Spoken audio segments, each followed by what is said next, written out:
Hello everyone and welcome to the weekend preview from Sandown and Aintree with some other bits thrown in between. I'm joined by Matty, Harry and Dawn. How are we all? Great. All good. Good. And obviously last weekend was absolutely superb. We're just going to quickly go over a few things and where better to start. Constitution Hill. I mean, I half expected that, but he's just a freak, isn't he? And Harry, does anything beat him in March? Can't see it the way the form he's in at the minute. He's an absolute jet. It was just one of those to appreciate to see what he done, how he quickened up. Final furlong was absolutely sublime. All roads lead to Cheltenham, maybe Punchestown. I mean, what Nicky said, but it should be one hell of a season. Dawn, obviously Irish wonder mare. Are you worried for her? Our national treasure, Joe. I mean, Yes. look, we were all in a heady phase of Constitution horsegasm on Saturday, and he was, by God, he's so relaxed, and yet he can do that. And people have been throwing numbers at me, and I'm not good with numbers. If it's a 2-to-1 good thing, I'm grand. But numbers and stats and all this, I kind of went, no, I'm just going to appreciate him for what he is. And he, by God, he was just, like I said, a horsegasm. But it's the Hatton's Grace this weekend. It's Honey's for the taking. It's Honey's goodbye tour. She's 17 from 17. She's our national treasure.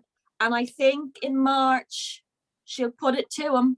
I think she'll put it to him. I'm not saying because I get absolutely twisted on Twitter about this. It's the kind of the thing, like we always say, daddy or chips, Constitution Hill or Honey.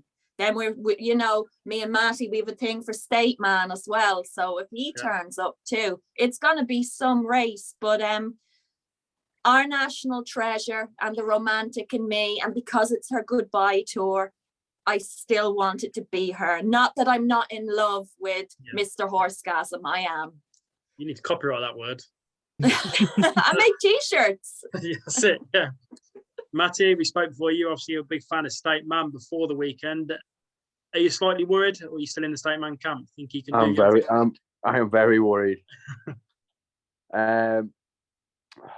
It's just going to be, come March, it's going to be a race that is going to be just one of the best races we've seen for a long, long time.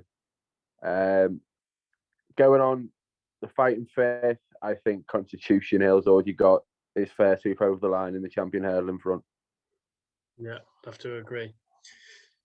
Lucia was very impressive, winning the first race on Saturday.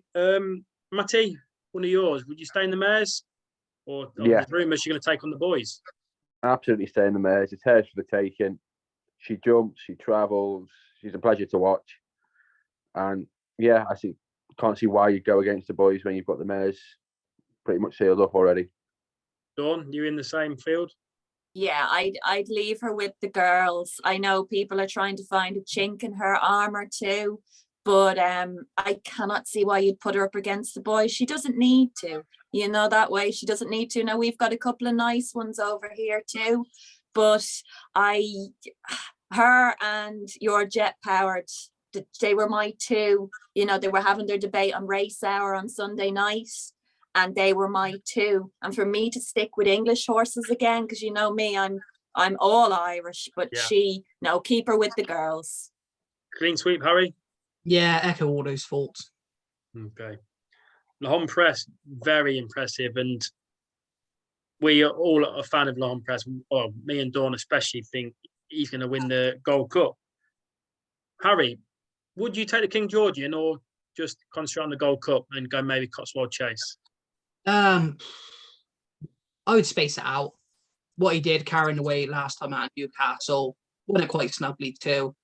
Mr. King George, spread it out, get to Cheltenham kind of fresh, see how he goes, but he should have an excellent chance. He was brilliant, wasn't he, Dawn? Oh, God. And only the Constitution Hill was running, I think everybody would have been shouting from the rooftops about L'Homme Presse. I just think with that amount of weight and the way, and I know there was some experts going on, he was jumping right. I watched a couple of times and I went, I don't know what you're seeing because I'm not seeing it. And Charlie Deutsch was waxing lyrical about the horse. He just loves him. I love him. If he goes to the King George, I'd be more than happy. But I'm still 110% sure he's my Gold Cup horse. Definitely. Is he a King George horse, May? He probably is, yeah. But as Harry said, I'd probably keep him fresh. He had a lot of weight on Saturday. And they were saying he jumped him right. Well, if he did jump right, he's losing length. And that puts that performance even better than it was. Yeah, put it like that, yeah. So Yeah. I think he's genuine Gold Cup contender. I would miss the King George and go for the Cotswold Chase. Okay. Dawn, this one's for you. Last Sunday, Dawn Rising, as you tipped up. Can he make it to a Grade 1 level, or is he just that level below? I think people should respect Dawn Rising. I think they should. And I know they're crying out of their wallets because of American Mike. Now, Gordon said afterwards, and Jack Kennedy was very disappointed with American Mike, you know. But you know how I feel about Champ Kylie. And everything, including the pigeons that have been behind Champ Kylie, have gone on and won. Even a horse that fell in the race, Country Queen, has gone on and won. So, like, I don't know why he's not getting the recognition. They're trying to pick holes in him. Let's not forget either, he was in the Ledger against Kyprius. They took him out, but they were going to run him against Kyprius. Yes, okay, flat, but Kyprius is what? Number 4 or 5 in the world? You know, they have to think a lot of him. And Joseph this year, wowzer, what he's doing. I know we talk about William, we talk about Gordon, but I do think we need to start talking about Joseph in that respect too. So I think Dawn Rising, I will keep saying it. And like I said, on Sunday, he rose to the occasion, and I was damn impressed. And at 10-1, hello, Christmas paid. It was 12, wasn't it? I took 10s. I was a little 12 bit on the evening when you tipped it up, I'm sure. Yeah. You're welcome. Matty and Harry, American Mike, obviously, Dawn mentioned there was disappointment. Is he slow, do you think, mate? Yeah. I think he's slow. And I think he's a bit of a bridle horse. I don't think he finds much off the bridle. He travelled well in the Champion Bumper. And when push came to shove, obviously Facile Vega quickened away from him. And everyone was impressed with Facile Vega. But I just wonder if American Mike sort of emptied after coming off the bridle, which looked like he did last Saturday or Sunday. I can't remember when it was. Maybe a fast run 3 miles would suit him better. Personally, I don't think he's as good as everyone makes out. No. But we'll see. Is he overrated, Harry? Kind of and kind of not. If it's one of those, the form's there, but then you can only do so much to help yourself. The way he jumps, it's either good or it's bad. He's still learning. It's one of those, you either need a fast run race which cuts up. He's not a horse that's going to come swinging and get that turn of foot, like Matty said. It's one of those, give him one more opportunity, see how his jumping fares. If he does come on and win by maybe like 5 or 6 lengths, you can go, then took a bit of time to get going. If not, maybe look at stepping him up in trip. Maybe it's one of those, you're looking at the end picture with the horse, you don't want to wreck him going into his first hurdles. Like I say, see where he goes on his next start. If the jumping can sharpen up and he proves us all wrong, that'd be it. If not, you're going to have to step him up. Yeah. So this weekend, we're going to preview 3 races from Sandown and 3 races from Aintree. We're going to start off at Aintree in the 130, which is the Ball Sports Many Clouds Chase. Now, Hoy Senor comes here about 5-4, and he is the hot favourite. Harry, do you want to kick things off for you with Hoy Senor? Yeah, at the prices, I think 5-4 is more than fair. Although he flopped in the Charlie Hall. That was a decent race. Just head scratcher with that. If he comes back in the same form, 2 from 2 at the track, both grade 1s. It's just his Gold Cup, innit? It's like he loves it around the track. This one knows if he can get on the front end, jumping is the key. You look at Chantry House, got the fitness edge on that one, got to give weight. So 5-4 of all the variables there. If he can get into the rhythm and get jumping well, I think it's his for the taking. It's more than a fair price. Okay. Dawn, are you a fan of the Hoy Senor? Yeah, I really am. I cannot. Okay, we're talking about La Press, aren't we? Again, we spoke about La Press. La Press was third to him. So, and then you've got like, okay, do we forget about his fifth at Weatherby to Brave Man's Game? Yes, I think we do. I had a drink with a gentleman at Punchestown Festival this year, and he said to me, we were having a kind of a tete-a-tete, La Press or Ahoy Senor. Ahoy Senor, yeah, definitely for the taking, I think. It's what I'm going with is the La Press form. I'm forgetting about Brave Man's Game in there, and we'll forget about that run. So yeah, Ahoy Senor. You taking him on, Matty? I'm taking him on actually, yeah. Hmm. I thought he flopped badly in the Charlie Hall. Thought his jumping wasn't great. He had quite a hard season last season. So I'm just wondering about his taking its toll, especially with these staying chasers. It does take its toll on them. So one I like is Sounds Russian. Yeah. Obviously, he's a major improver. Who knows where the ceiling is with him? Obviously, won first up this season. Obviously, a lot weaker race in this. But I just think he's improving. Yeah, he might not be good enough.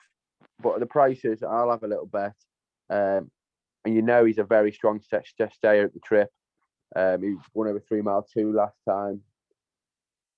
But yeah, I think Hoy Senor could be one to take on. He is only 3 and 7 as a chaser, which isn't great, is it, really? Because in all the hype behind him, I'm going to take a massive leap of faith here, and I'm going to go with Chantry House. I did fancy him for the Ladbroke last week, the Coral Gold Cup now, as it's called, before he was pulled out. I think Aintree suits. He also is a course and distance winner, like a Hoy Senor. He is a multiple Grade 1 winner, don't forget. No matter what you think about them Grade 1s, they're still on his CV. He's had his issues. I hear he's over his issues, so we'll know a lot more about him after Saturday. But at 6 to 1, I think he's a fantastic price, and hopefully we get the Chantry House, the horse they think he is or was. So we move on now to the 205, which is the Beecher. What a brilliant race this is, Dawn. Now, there's some fantastic horses in here. And did your one that get declared that we mentioned the other day? My one, yeah, are you going to sing for me? I'm not going to sing. Not again. Yeah, okay. Well, look, he's a romantic bet.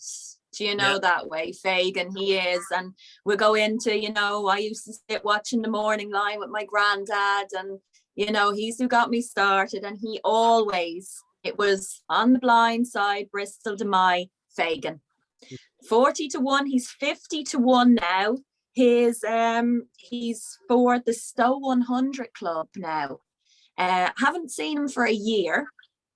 Okay, so he's probably like a worth an each way bet.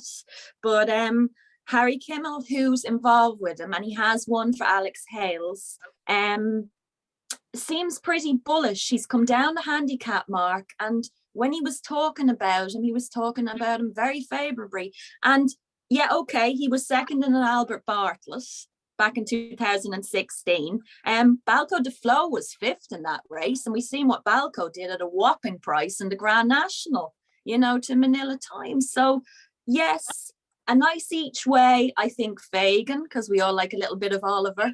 Please give me some more. And Snow Leopardess, can she do back to back? I hope, because to me, she's like a unicorn. I adore her. And King Willie is sending over Captain Kangaroo. So I really liked him. He's by Master Craftsman, same as Bustleton. He's got a claimer up in Jack Foley, who is a very, very good jockey. Very good. Brilliant win at Cork. But the only thing is the ground, I think it mightn't be soft enough for him, because it was very soft that day. And Willie said he was happy that the rain had come. Third in a Martin Pipe. Now we're going back to 2019 to he defeated Defy Blue as well. So, and we know how much you like Defy Blue. Yeah. And I thought he ran well in Detroit Town, Joe. He So did to a point, yeah. I'm a bit all over the place, like, you know, everything else, but Snow Leopardess, Fagan Each Way, and Captain Kangaroo, I think, will have a big shout. Willie's not sending him over for nothing, and Jack's not getting on the plane for no reason. Okay. Matty, some value about? I like Hill 16. Yeah. Obviously, second to Snow Leopardess last year. Obviously, jumps well, likes the course.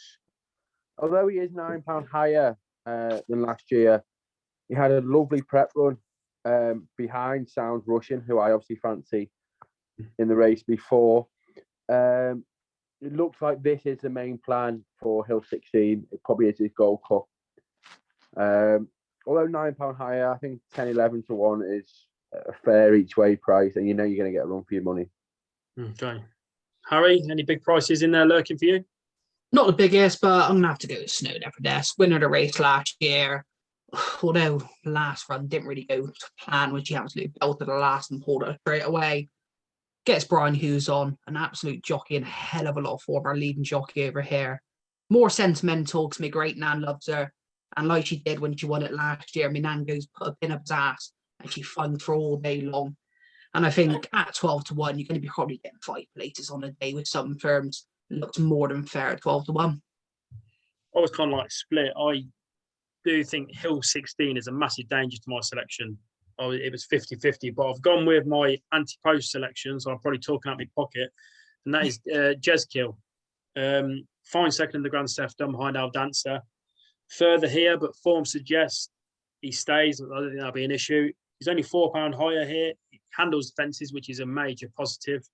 I suppose all I've been seeing on Twitter all week is ages against him, but he's not your typical like 6-year-old. I mean, as a 4-year-old, he was jumping fences, so he could be a bit of an oddity when it comes to those kind of stats. Got a lot more experience compared to most. So yeah, Jezkill is halved in price to what in my original anti-post, so I'm happy there, and I think he goes very close. So now we move on to the Aintree 240, a competitive handicap chase. Dawn, Riders on the Storm, he's 11 to 4 favourite. He's clear favourite by a long way. Former Grade 1 win, obviously won the Old Roan, beating my old mate Hitman. What do you like in this? I'm going to go against Riders on the Storm because I don't like a person that hypes them. That's a personal thing. Anyway, Brave Seska I liked at 7 to 1. I don't know whether I'm saying that name right. Venetia and the Dream Team, Charlie Deutsch. Third behind Edward Stone. Kept on, but no impression to the winner. He was in a chase, a novice chase, and what really stuck out to me was that he bet Amarillo Sky, who we seen win last week. So yeah, that's a little bit of value. I like the look of him. Look, he's carrying 12 stone 1. That's the only thing. They seem to be sinking them with weight at the moment. But I like him at 7 to 1. The other horse, Kilkeely Briggs, what kind of marked him up to me was he was third to Brave Man's Game on Boxing Day at Kempton. So that's a little bit there. But like I say, these handicaps over with you guys, it kind of is a bit of a brain squeezer for me. But when I went through it and everything else, I'm going to say, and I'm going to stick with Brave Seska. Okay, Harry? I'm going to be boring. It's not the strongest selections, but Riders on the Storm. Form of the last race. Hitman galore. Wasn't like they were winning Mickey Mouse races. They both dotted up in really nice races there. 2 from 4 at the track. He looks a class horse in this handicap. It's not the best of prices, but 11-4 on a horse that did that last time out. He's a former Grade 1 winner. It just looks a fair price for everyday punter at 11-4. I do like riding in the Storm, but I don't know. He obviously retains his ability from old days, but he's had a very in and out career, and that's what puts me off. Can he back? He's got to go and back it up, and big ask in this field.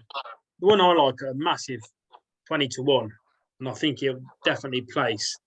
He drops out of Veterans Company, and that is Wishing and Hoping for Mal Rowley and Alex Edwards. I mean, course winner, he raced on the front edge all the time, on the limit. He's just keeping the revs up all the way, and he just pings. His jumping is a massive weapon, especially in a race like this, which is dropping in trip. He has a habit of just getting touched off in his races. It's happened 3 or 4 times now where he looks like the winner. He just seems to tire because he puts that much into his jumping. But I've been going through this, no front runners here, apart from maybe Kilteely Briggs, who might go with him and pester him for the lead. I can't see anyone else pestering him, so he might get loose on the front end again. And like I said, with his jumping, 20-1, that's more than a good price for me. So Wishing and Hoping. Matty, what you got? I like Clan Legend. Nick Alexander trained, around about 16-1. He was second at Sandown last season. Off a higher mark, and he's off today. I think he was about £5 higher, I think. They're dropping him back down in trip after running over 3 miles last time, carrying a 12 stone. I think off 130, and with Wishing and Hoping, hopefully going a good pace, I think that'll set up for him. And 16-1, I think, is good value. I thought he'd be about 8. So to get 16s, I'll be definitely having a play at that. You'd probably maybe get 20s on the day. Nick Alexander just don't seem to get supported very much. So got a lovely weight of 10 stone 10, something like that. So each way bet, definitely. I think from your angle, my selection would definitely give you a good pace to aim at. He will go off like the clappers. So now we move on to the most exciting meeting of the day, and I'm at Sandown Saturday. I spoke to you all about it before. It's by far the best meeting of the season. If you've never been, you've got to get yourself there one year. It's superb. And this year, it looks like we're going to get some superstars. So it's double bubble. Start off in the 145, which is the Henry VIII Novice Chase. I'm going to leave this to you three because I haven't really got an opinion on it really at all. So, Matty, I see you. You in the same boat as me? John Bond just wins, doesn't he? Yeah, I thought he jumped well at Warwick. Obviously, the class act in the race. He just wins, but it'll be a different story come March. Okay. Go on. Oh, God, yeah. You can't. How could you look past them? For God's sake. I mean, look, okay, you can argue till the cows come home, and Boot Hill kind of caught my eye at Ascot when Eddie didn't turn up Edwardstone, and I made a big case for him. He'll be second to him, but John Bond just annihilates them, I think. I even look back and at Aintree when he was so sweaty and what he was able to do, and then that at Warwick, that was just it was amazing. And him and Aidan Coleman together, they are just beautiful. It's going to be just something. I'm jealous, Joe. I'm jealous, and I'm going to be all tingled looking at John Bond. He has it. Harry, you're a massive John Bond fan, aren't you? Oh, I love him. Wins the Oracle. I don't give a damn what Matty says. He can chat all day. Greater knowledge than myself, but we all know when he turns up on a day, and annihilates him. Come this weekend, yeah, he does the job. I think if you do want to have a little play, maybe an exotic, John Bond, Unexpected Party, straight forecast. You have a look at Unexpected Party, Chasing Baby with a layoff, Exeter behind McFabulous. McFabulous went on and win a Grade 2 last weekend. 14-1 and 7-2 Booth Hill. I don't think there's that much difference between them. So John Bond wins, but if you're going to have a small play, maybe John Bond and Unexpected Party on a straight forecast. I'm going to vote for John Bond at the weekend and for March, but Dawn, the Irish haven't ran their 2 mile novices yet, have they really? The best ones? Not really, no. And I think, like we were discussing, I think Willie is waiting with his big guns yet. He's holding out, and we we got, not that we're talking about this section, but like, even we heard the news during the week, the Galloping de Champs doesn't go for the King George either. So you're kind of going, what's Willie hiding? I'd like to know. Joe, as in Joseph as well, and Gordon. Well, you know, Gordon, there's acres and acres in there. So you kind of wonder what there is.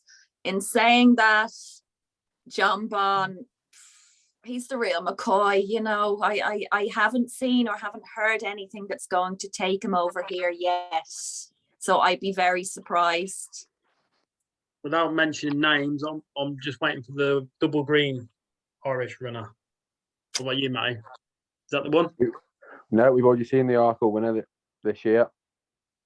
Are we? Banbridge. Okay. Philidor. The way Banbridge jumped round Cheltenham for a novice, I haven't seen anything like it in my life. And for a novice to do that over fences, it was insane. I'm on at 25s, the Arkle. So I'm happy with that. And I think he will take an awful lot of beating come March. I really do. We'll revisit this after Christmas. So we move on now to the 220 handicap hurdle. This is very competitive. I went round and round in circles on this race, and Love Envoy 7-4, a bit short for me, Matty. Probably a bit short for me as well, especially without the benefit of a run. I'm a fan of Playful Saint.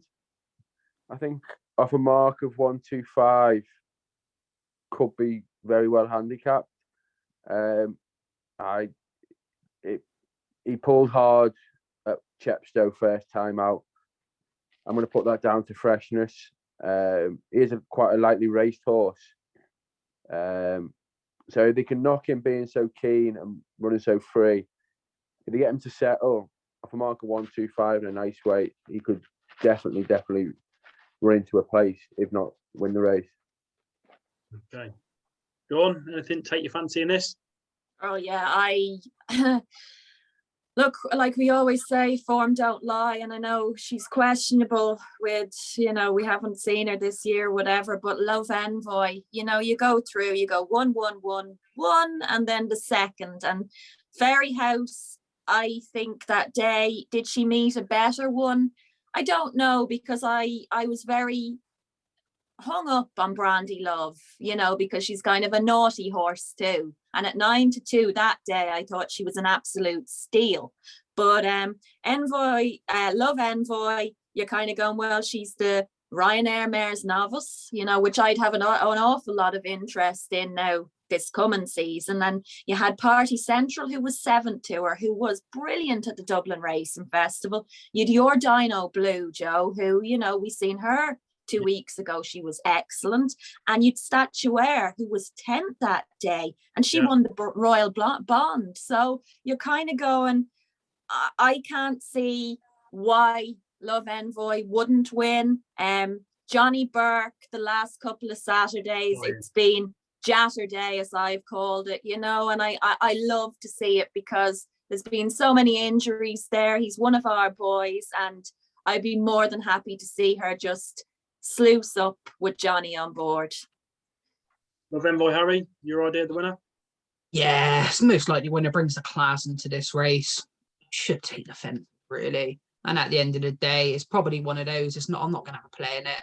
It's going to be sit down, watch a horse race, and who returns the winner. I think she's the right favourite. She's only been beaten the once, like you all said, but I think she's got more on a play here. It's first time in handicap, and I think, top of my head, it's first time against the boys. Am I right? Is that right? Has anyone looked into it? Sure. I think you're right, Joe. Yeah, I think you're right. So I think there is reason there to take her on, and there's a bit of a progressive one. Home Public, with new trainer, 1 from 1, up £7 from last victory, and that was as cosy as you like. £5 claimer here negates most of that, and I've got reason to believe he can go in again. I mean, the track suits, smooth traveller. I just think he's 9-2. I think it's a fantastic bet, and I do really think you can serve it up to Love Envoy, who I do really rate, but this time I'm going to have to take her on. So now we move on to the day's main event, and that is the Tingle Creek and Will he, won't he? Well, will they? Shishkin lines up, Grenadine lines up, Edwardstone lines up, Gentleman to me, the Irish angle. It's shaping up to be an absolute thriller. I mean, this has been won by Desi, Flagship Uberales, Moscow Flyer, Corto, Masterminded, Sprinter Sacra, Underso, Politolog, Altior, Defi de Soy, and then last year's winner Grenadine back to defend. I think I spoke to you all before and I said, Shishkin, is he going to come here? Is he not? Edwardstone, they might go to Kempton. No one remembers, as good as the race is, the Desert Orchid Chase at Kempton, no one remembers the winner of that, where everyone remembers for years the Tingle Creek winner. It's just a brilliant race. Matty, they're all there. Do they all run for a start? Yeah, I can't see why not. Okay. The ground's good to soft in places. I think ideal conditions for every horse that's taking part. There should be no excuses for anyone to pull their horses out. And it doesn't matter what runs, Shishkin wins. We all know how good he is. We all know how good he will be forevermore. Yeah, you put a line through Cheltenham, whatever, one of them things. I just think no matter how much race fitness other horses have got against him, he just jumps around and he wins. Love it. Harry, in the Shishkin camp, surely.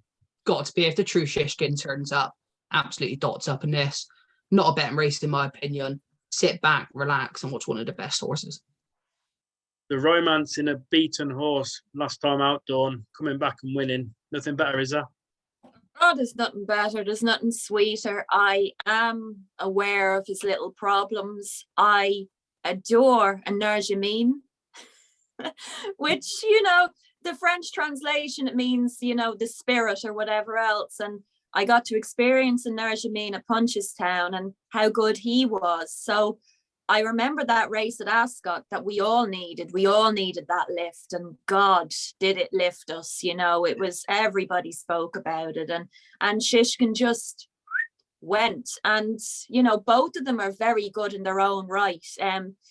I see Willie's sending over Gentleman de Mai, and I know he's bet Edwardstone. I thought Edwardstone was tired at Aintree that day when Gentleman de Mai did it, and he's a bit of a monkey as well. Like, he could have won that race at Naas a couple of weeks ago, only that he looked at the fallen horse. He's a monkey. I think he'll be looking at Shishkin's back end.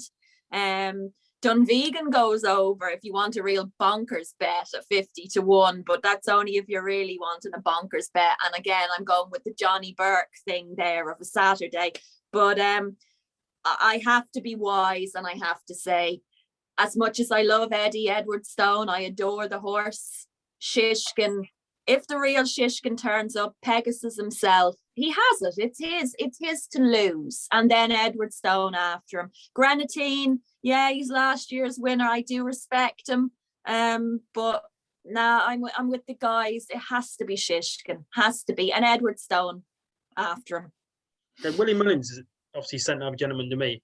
He sent over a lot better horses than him, and pretty much apart from Undersoul, I think majority have been sent home packing. So Yeah. It shows the task he's got ahead of him. Matty Grenadine, he seems to be very underrated by everyone, including myself, considering what he's won. He's just kind of like the horse, like, isn't he? Yeah, because I think he is a horse.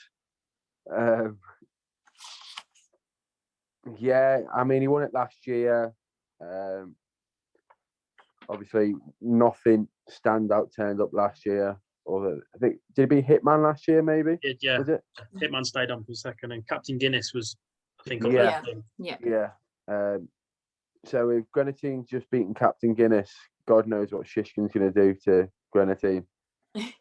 I like Grenadine in his own right. I think he's got a very, very good CV, but I think he's been very well placed by Paul Nicholls. I don't think he's just good enough to even polish Shishkin's hooves. Right. Let's just hope for a good, fair race. All stay on their feet, and we get the thrill of the race deserves. So, Harry, anything else from the weekend that takes your fancy? No, I'm not going to be greedy this week. I'm going to stick to what's on the ITV. Sit back, enjoy it with me, great man. and hopefully have some nice winners. Good stuff. Matty, any other? No, not really. Obviously, walking in airs in. Yeah. And what we said last week, how well handicapped he could be.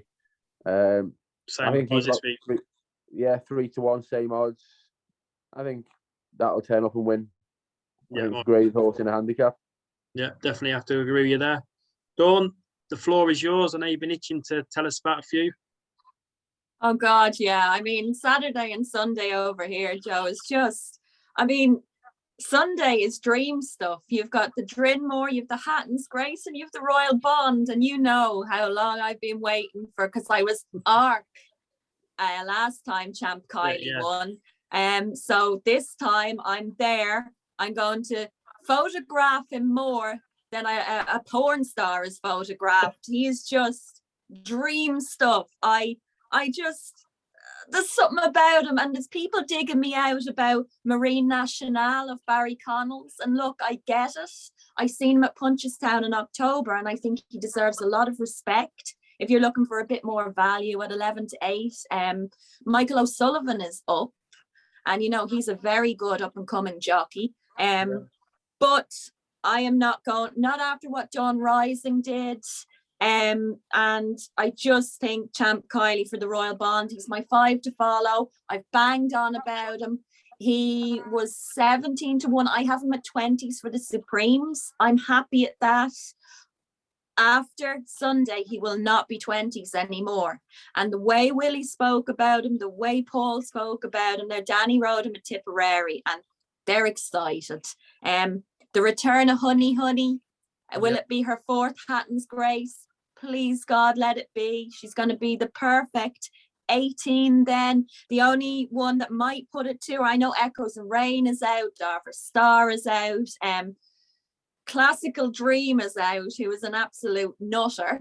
So he will probably try and press the gas on her. And then the Drinmore, Adamantly Chosen, is out. You know, my other 5 to follow guy. And wow, he was fantastic as well at Punchestown. Third Three Striped Life is out as well. But Adamantly Chosen, he's owned by the syndicate. One of the guys had Adamant Approach, and we know how good he was. And then we've got Facile Vega on Saturday as well. So, you know, it's treat after treat after treat after treat.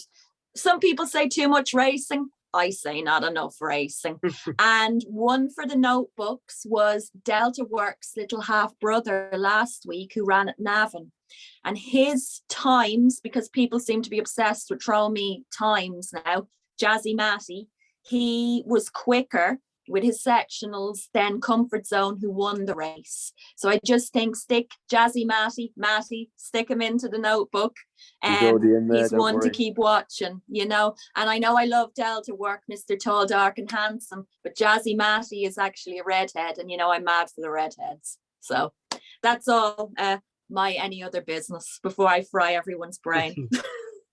Right, that concludes our weekend preview. Let's hopefully we get the festive period off to some banging with some winners. And I understand we're back next week with Cheltenham, the home of jump racing. So thanks for watching, everyone, and all the best.